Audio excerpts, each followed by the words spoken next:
សូមគោរពជំរាបសួរពុកម៉ែបងប្អូនទាំងអស់គ្នាបាទសូមស្វាគមន៍មកកាន់ Channel Tractor FordKH អូខេថ្ងៃនេះផងដែរក៏មាន Tractor ប្រភេទ John Deere បាទ John Deere 5610បងប្រុសនៅខាងបាត់ដំបងគាត់ផ្ញើខាងខ្ញុំមកជួយរកមួយដាក់បាទហ្នឹងហើយបើសិនជាបងប្អូនឃើញហើយបាទមានចំណាប់អារម្មណ៍មកលើ Tractor John Deere បាទស៊េរីចាស់5610នេះអាចតាក់ទងបានបាទទីតាំងខេត្តបាត់ដំបងបាទខេត្តបាត់ដំបងហើយកង់អីក៏នៅក្រាស់សភាពត្រាក់ទ័រអីក៏នៅទឹកថ្នាំស៊ីន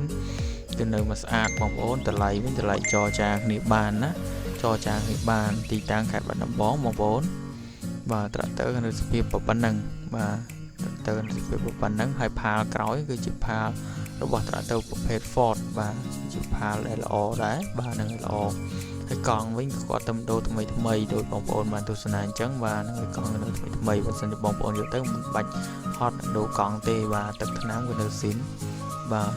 ហើយបញ្ជាក់បងប្អូនខ្លះគាត់មិនសូវជាស្គាល់ប្រភេទ John Deere 5610បាទគាត់ថាមិនដឹងគ្រឿងនៅណាអីណានិយាយចំទៅ Tractor 5610នេះបាទគ្រឿងវាត្រូវជាមួយនឹង75បាទស៊េរីថ្មីបាទនឹងឲ្យគ្រឿងត្រូវជាមួយនឹង75ស៊េរីថ្មីបើសិនជាបងប្អូនជាវយកទៅបាទ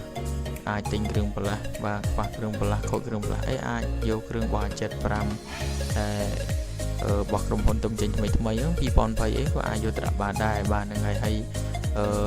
មានផ្លាក OMA ដែរបាទនឹងហើយមានផ្លាក OMA ដែរអញ្ចឹងបញ្ជាក់ថា Tractor ហ្នឹងគឺជារបស់អាមេរិកបាទនឹងហើយរបស់អាមេរិកបាទនឹងហើយគឺជាផលិតផលលេខ1បាទនឹងហើយ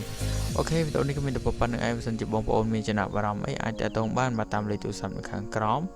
បាទនឹងហើយទីតាំងខេត្តបាត់ដំបងបាទនឹងហើយអរគុណច្រើនពុកម៉ែបងប្អូនអរគ្នាជួបគ្នាវីដេអូក្រោយបាទ